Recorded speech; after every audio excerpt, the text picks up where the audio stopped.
Certains font du podcast. Nous, on le réinvente. Césacast, le podcast étudiant du Césacom.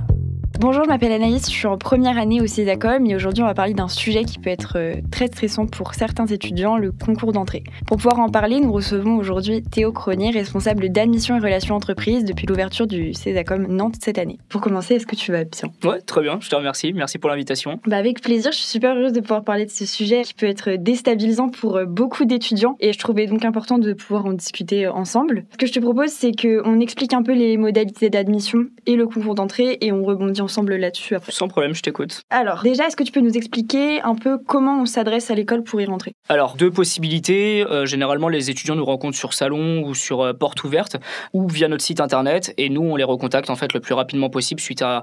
les étudiants remplissent un dossier de candidature, nous, on les recontacte afin de pouvoir caler un moment d'entretien ensemble. Voilà, c'est comme ça que ça fonctionne en tout cas pour candidater. On est hors Parcoursup, nous, de notre côté. Est-ce que tu peux nous exposer un peu comment l'entretien il se déroule une fois que cette étape-là est passée ? Ouais, alors c'est deux étapes pour l'entretien. Donc une première étape où on parle vraiment de la motivation de l'étudiant, donc ce qu'il a pu faire auparavant, ce qu'il souhaite faire, son projet professionnel, etc. On commence à évoquer un petit peu aussi le sujet du stage ou de l'alternance en fonction de son niveau d'études. Et dans un second temps, test de créativité, donc que l'étudiant a préparé en amont.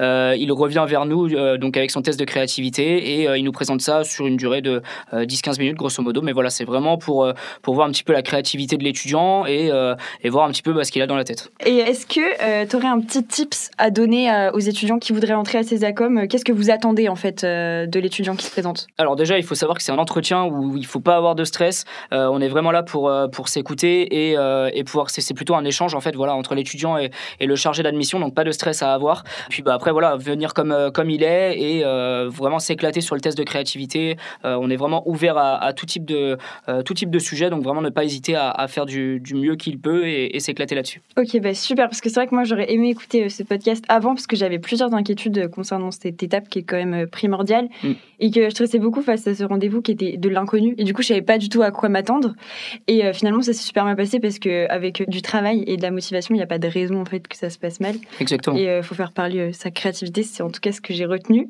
Et ce qui m'avait rassurée en plus c'est que le principe même de l'école c'était que le dossier scolaire c'est une chose mais la détermination c'en est une autre et je pense que ça peut être hyper rassurant pour les étudiants de se dire que même s'ils ont été moins bons dans un domaine ils ne vont pas éplucher leur dossier scolaire avec précision et jugement sévère, quoi. Exactement. Nous, le but, c'est vraiment de laisser la chance à celui qui a envie de faire de la communication et qui est motivé par ce domaine. Et voilà, on est regardant bien évidemment un peu sur le dossier, mais voilà, nous, on laisse vraiment la chance du plus possible, en tout cas aux étudiants qui sont motivés et qui ont envie de faire ça.